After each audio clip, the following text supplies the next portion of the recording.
आज भाई मैं जंतर मंतर पर हो रहे प्रोटेस्ट की आज पूरी जानकारी आपके साथ शेयर करूंगा, जो कि भाई बहुत ही महत्वपूर्ण सूचना है। तो अगर आप जाग नहीं गए हैं तो जाग जाइए, नहीं तो दोबारा आप ऐसे मौके नहीं पाएंगे। क्योंकि भाई हमारे देश के युवा जो जंतर मंतर दिल्ली में युवा प्रोटेस्ट कर रहे हैं शिक्षा मंत्री के इस्तीफा के लिए, हमारी सरकार को भी नहीं समझ में आ रहा है, लेकिन अब समझ में आ जाएगा। भाई अब आंदोलन पूरे देश में छिड़ चुका है, अब खैर नहीं है। हमारे देश के भ्रष्टाचारियों का खैर नहीं है। सबसे पहले जिसके लिए आंदोलन छिड़ा हुआ है, कॉकरोच जनता पार्टी बनी हुई है, अभिजीत दीपके ने आवाज़ उठाया हुआ है। सोनम वांगचुक अनशन पर बैठे हुए आज 18 दिन हो गया। भाई सोनम वांगचुक के बिना खाए क्या बीत रहा होगा भाई, आप समझ सकते। आप हिंदू हो, अगर हिंदू होकर आपके मन में दया नहीं आई तो आप हिंदू नहीं कहलाएंगे। क्योंकि भाई हिंदू के मन में दया होती तभी हिंदू हिंदू कहलाता है। भाई मैं आपसे पूछना चाहता हूँ, क्या देश की आज़ादी के लिए आप सहयोग नहीं करना चाहते? अगर हमारे देश की शिक्षा व्यवस्था इतना निचले स्तर पर आ चुकी है, आप सर उठाकर किसी से बात नहीं कर सकते शिक्षा व्यवस्था के लिए कि हमारी शिक्षा व्यवस्था एकदम मस्त है। हमारे देश की शिक्षा व्यवस्था एकदम मर चुकी है, ना के बराबर हो गई। ना कोई शिक्षित था, ना कोई शिक्षित हो रहा है। इसीलिए सिस्टम करप्शन का शिकार हुआ है।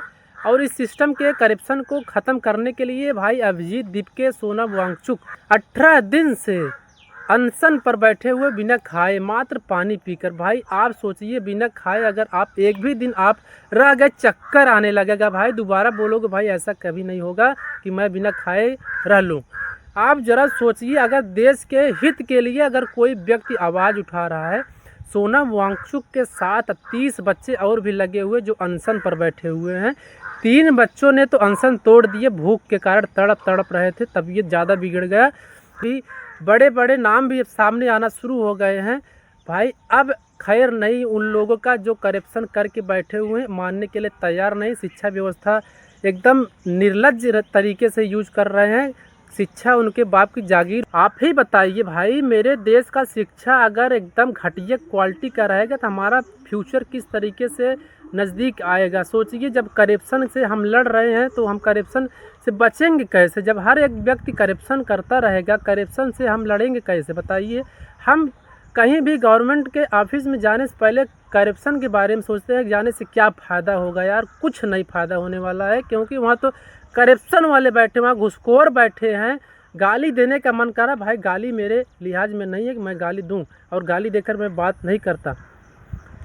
ये समझ लिए सिस्टम के ऊपर से इतना भरोसा उड़ गया ना, हर तरीके से भ्रष्टाचार, सिर्फ और सिर्फ भ्रष्टाचार। भाई अब इसी सिस्टम को सही करने के लिए भाई मेरे देश के बहुत सारे युवा जाग चुके हैं। जो अंधभक्त हैं उनको जगाना बाकी है।